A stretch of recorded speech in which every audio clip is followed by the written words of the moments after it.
कि जब देश आजाद हुआ तो सबसे पहला गलत काम हुआ कि ईसाई मिशनरियों के हाथ में शिक्षा व्यवस्था चली गई। दूसरा गलत काम हुआ कि कम्युनिस्टों के हाथ में इतिहास लेखन चला गया, इतिहास कम्युनिस्ट लिख रहे थे। और तीसरा गलत काम हुआ कि अंडरवर्ल्ड के हाथों में फिल्मी दुनिया चली गई, मुंबई की, जहां पर कि हिंदू धर्म को नीचा दिखाने के लिए जितने फिल्म बनाए गए, गुनाहों का देवता, तुम गुनाहों का खुदा फिल्म क्यों नहीं बना लेते हो? पापी देवता, तुम पापी खुदा फिल्म क्यों नहीं बना लेते हो? और ये सब 70 वर्षों तक ये चलता रहा। और चौथा काम, कांग्रेस जैसे पार्टी को देश की सत्ता मिल गई। ये चार लोगों ने मिलकर 1947 में आजादी मिलने के बाद भी हिंदुस्तान को मानसिक गुलाम बनाने का लोगों ने काम किया। लेकिन महर्षि दयानंद सरस्वती का ये प्रयास था।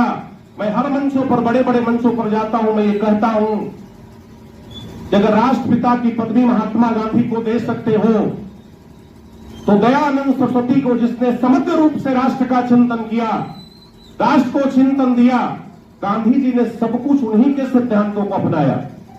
अशुद्धोद्धार कई चीजों को उन्होंने लिया जो महर्षि दयानंद कह रहे थे, उनको तुम राष्ट्रपिता बना सकते हो तो महर्षि दयानंद सरस्वती को राष्ट्रपितामह की पदवी मिलनी चाहिए और वो डंके की चोट पर मिलनी चाहिए।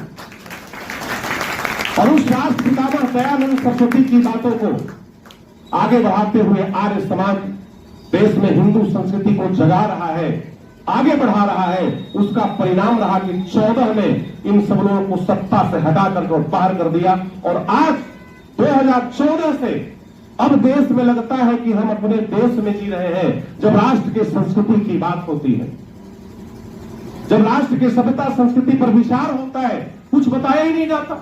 हमारी अन्नू ठीक कह रही थी, हमें पढ़ाया ही ऐसा जाता है। हम पॉलिटिकल साइंस एमए कर रहे थे, बताया गया कि ये अरस्तु, मैंने कहा कि अरस्तु के बारे में पढ़ा रहे हो, सुकरात के बारे में पढ़ा रहे हो, प्लेटो के बारे में पढ़ा रहे हो। मैंने अपने प्रोफेसर को कहा चाणक्य कहां गए? और सबसे बड़ा तो राजनीतिज्ञ कोई हुआ हमारे यहाँ तो भीष्म हुए, वो कहां चले गए? उसकी कोई चर्चा नहीं। क्योंकि मानसिक रूप से हमें क्या करना है? गुलाम बनाना है। लेकिन याद रखो, वो देश अब जाग गया है। महर्षि दयानंद सरस्वती के बताए रास्ते पर हम आगे बढ़ने को तैयार हैं। तो एक महर्षि दयानंद सरस्वती का बहुत प्यारा सा भजन मैं आपके सामने रखूंगा।